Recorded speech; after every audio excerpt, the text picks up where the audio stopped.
اعوذ باللہ من الشیطان الرجیم، بسم اللہ الرحمن الرحیم۔ محترم ناظرین، السلام علیکم ورحمۃ اللہ۔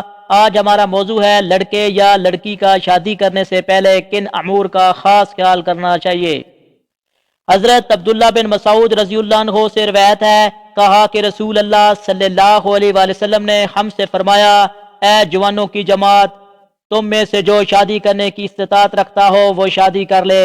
یہ نگاہوں کو جھکانے اور شرمگاہ کی حفاظت کرنے میں دوسری چیزوں کی نسبت بڑھ کر ہے، اور جو استطاعت نہ پائے وہ خود پر روزے کو لازم کر لے، یہ اس کے لیے اس کی خواہش کو قطع کرنے والا ہے۔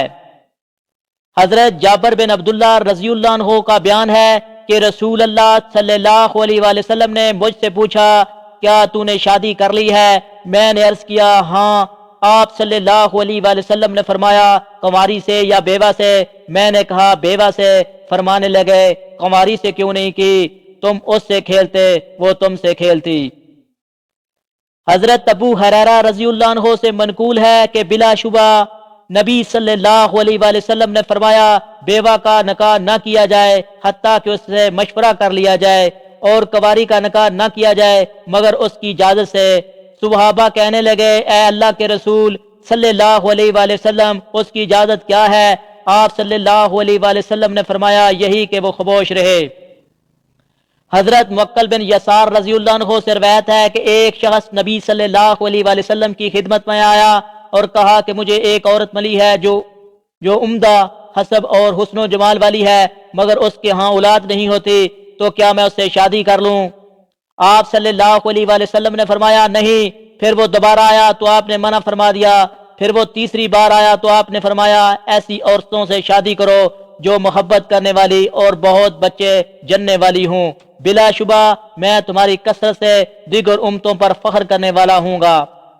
ام المومنین حضرت عائشہ صدیقہ رضی اللہ عنہا سے روایت ہے کہ رسول اللہ صلی اللہ علیہ وآلہ وسلم نے فرمایا، نکاح میرا طریقہ ہے، اور جو شخص میرے طریقے پر عمل نہیں کرتا اس کا مجھ سے تعلق نہیں ہے۔ شادیاں کیا کرو، کیونکہ میں تمہاری کثرت کی بنا پر دوسری امتوں پر فخر کروں گا۔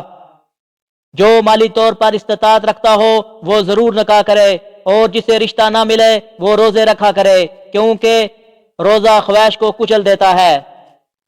حضرت امام علی رضی اللہ عنہ کی خدمت میں ایک شخص آیا اور عرض کرنے لگا، یا علی ابن ابی طالب، میں نے اپنی بیٹی کی شادی کروائی ہے، لیکن چند ہی ماہ میں وہ شادی ٹوٹ گئی ہے۔ آج کل لوگوں کا پتہ نہیں چلتا، بظاہر تو بڑے اچھے لگتے ہیں، لیکن رشتے رکھنے کے بعد اصل چہرہ زہر ہو جاتا ہے۔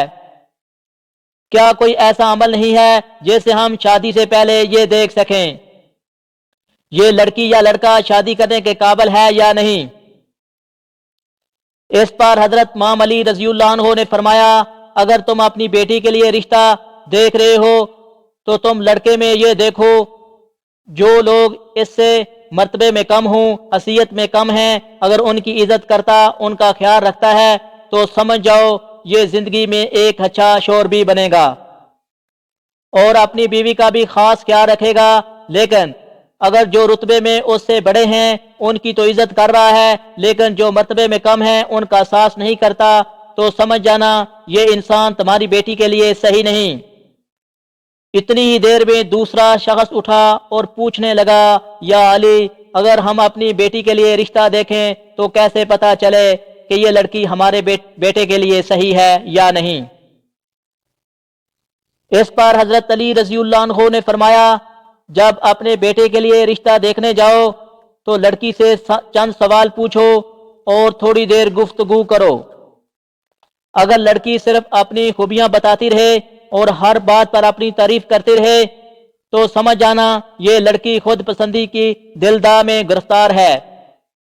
لیکن اگر لڑکی اپنے گھر والوں کی بات کرے، اپنے والدین کی بات کرے، تو وہ لڑکی آنے والے وقت میں کسی بھی انسان کے لیے اچھی بیوی ثابت ہو سکتی ہے۔ اور اگر کوئی انسان ان دونوں اعمال کے بعد بھی گھبرانے لگے اور یہ فیصلہ نہ کر سکے تو وہ گھر آ کر 27 مرتبہ سورۃ کوثر پڑھے اور سو جائے۔ اگر خواب میں خوشحالی یا وہ لڑکا اچھے لباس میں نظر آئے یا وہ لڑکی اچھے لباس میں نظر آئے تو وہ انسان سمجھ جائے کہ یہ رشتہ مبارک ثابت ہوگا۔ لیکن اگر خواہ میں آگ کا مناظر یا خون یا لڑکی یا لڑکے کا خراب روپ دیکھے تو وہ رشتہ بہتر نہ ہوگا۔ حضرت ابو ہریرہ رضی اللہ عنہ سے روایت ہے کہ رسول اللہ صلی اللہ علیہ وآلہ وسلم نے فرمایا، عورتوں سے 4 چیزوں کی وجہ سے نکاح کیا جاتا ہے، کسی سے اس کے مال کی وجہ سے، کسی سے اس کے حسب نسب کی وجہ سے، کسی سے اس کے حسن و جمال کی وجہ سے، کسی سے اس کی دیانتداری اور نیکی کی وجہ سے۔ تو دیانتدار عورت کے اصول میں کامیاب ہو جا، تیرا بھلا ہو۔ حضرت ابو ہریرہ رضی اللہ عنہ سے روایت ہے کہ رسول اللہ صلی اللہ علیہ وآلہ وسلم نے فرمایا، کوئی عورت کسی عورت کا نکاح نہ کرے، نہ عورت خود اپنا نکاح نہ کرے، بدکار عورت اپنا خود نکاح کرتی ہے۔ حضرت ابو موسیٰ شعری رضی اللہ عنہ سے روایت ہے کہ رسول اللہ صلی اللہ علیہ وآلہ وسلم نے فرمایا، عورت سے اس کی پھوپھی یا خالہ کے نکاح میں ہوتے ہوئے نکاح نہ کیا جائے۔